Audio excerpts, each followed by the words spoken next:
Welcome back to First Take. In a turn no one predicted, the Celtics find themselves down 0-2 in their series against the Knicks. Boston came into the second round as heavy, minus 900 favorites, but blew two 20-point leads in back-to-back games. Now they're going to look to get right in a hostile road environment, and they'll need their stars to step up their games. Jason Tatum has struggled so far in this series, going 12 for 42 from the field while averaging just 18 points per game. Tatum's 29% field goal percentage in the first two games of this series is his worst percentage over a two-game span in his career when attempting at least 40 shots. Tatum took accountability for it yesterday. I take full ownership on the way that I've played in this series. And, can't sugarcoat anything. I need to be better. And, I expect to be a lot better.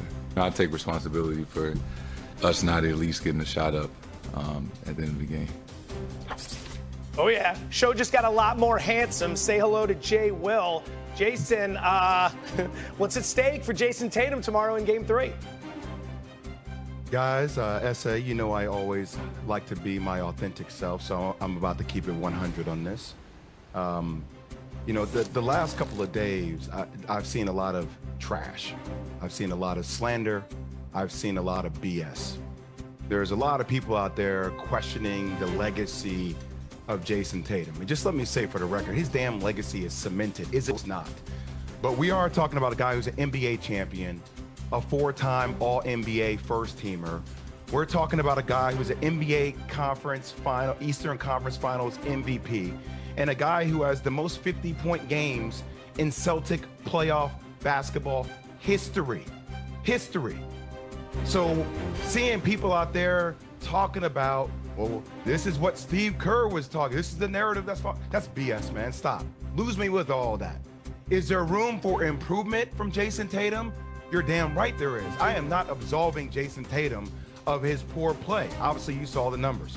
29% from the field, 25% from the three-point line. But the last series, my man did average 31 points per game. So is there a lot to compete for him to continue to chase the next iteration of his legacy? Sure. But people out there that try to tie these loose-ended narratives, Stephen A., about, he's so passive and he's not really the guy that could be the face.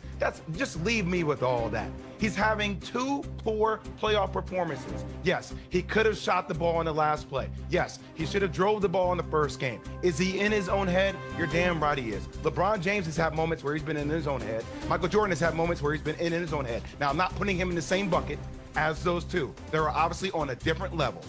But we keep acting like Jason Tatum is some softy out here who hasn't accomplished anything. What is the media trying to do? I understand the Celtics are favored, they're down. But is there something for him to prove? Yes, there's always something for Jason Tatum to prove. He is competitive, he is fiery. He shows it in different ways than Anthony Edwards. But I'm not going to allow people in the media to discredit this man's resume, because his resume is damn impressive, Stephen A. It's damn impressive. Well, for the audience perspective, you clearly ain't talking about me. Because 24 hours. No, I'm not talking about you. No way. Not you, brother. Not you. Because 24 hours ago, I was arguing with Kendrick Perkins. I didn't want to hear anything about legacy.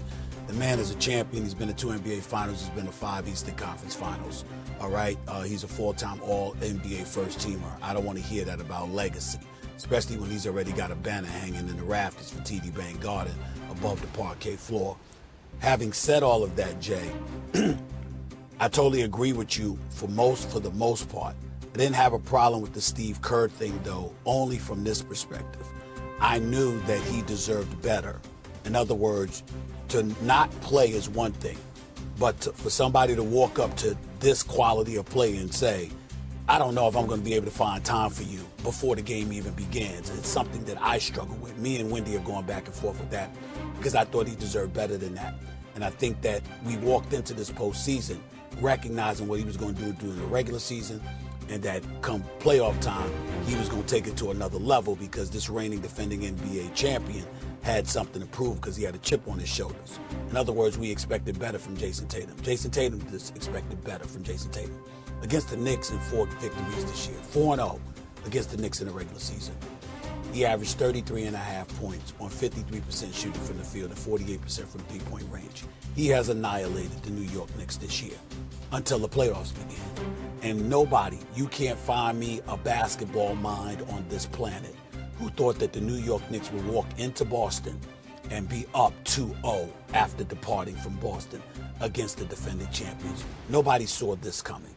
And so because it's here, now we get to look at certain things. 1 of 7 in the paint in the non-restricted area.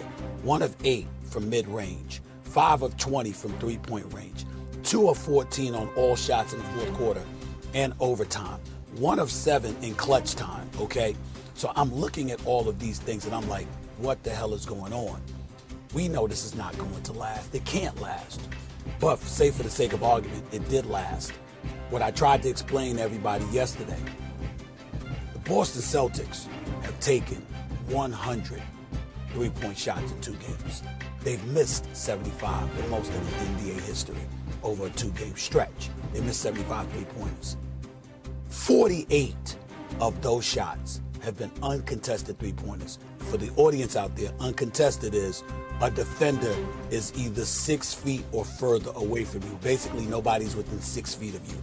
They've had 48 of those shots, and they've shot 25%. They've hit 25% of those. So they're just missing.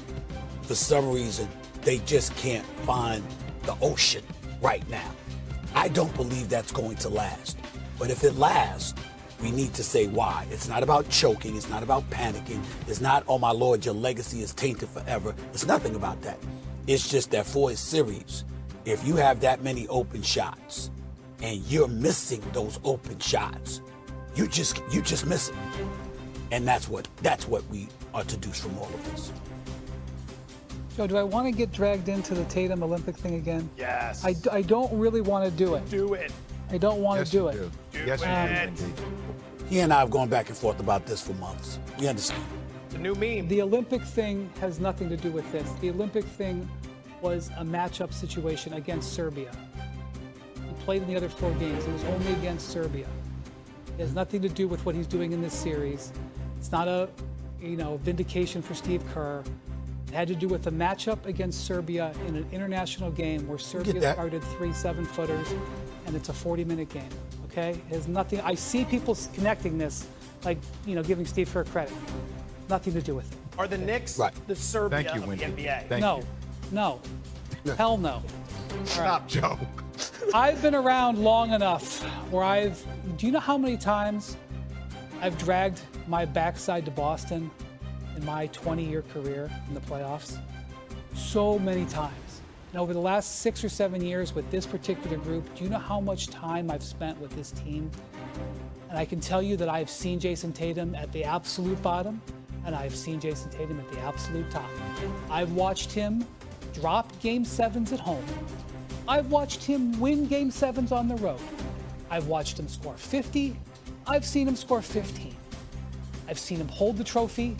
I've seen him walk out with his head down. He's always been there because he's so great that he and Jaylen Brown and the rest of the Celtics that come around him are always there. The reason that Jason Tatum has such a complex history in these situations is because he's been there so often, because he's so good. In the last series, he hurt his wrist. It was a bone bruise, okay? He missed a game. It was like, oh my gosh, what's going to happen? Are the Magic going to do something? He came back and had 37, 36, and 35, okay? He has had 2 bad games. Absolutely. Terrible. But the idea that his legacy or anything is at stake, you're not giving credit where it's due, and it is due here. You can both say that he is a flawed player and he's a great player, and he's a very accomplished player. And what happens tomorrow is not going to define. Can I say one thing real quick? Yes, go ahead. One thing real quick. The one thing that's very important to point out is that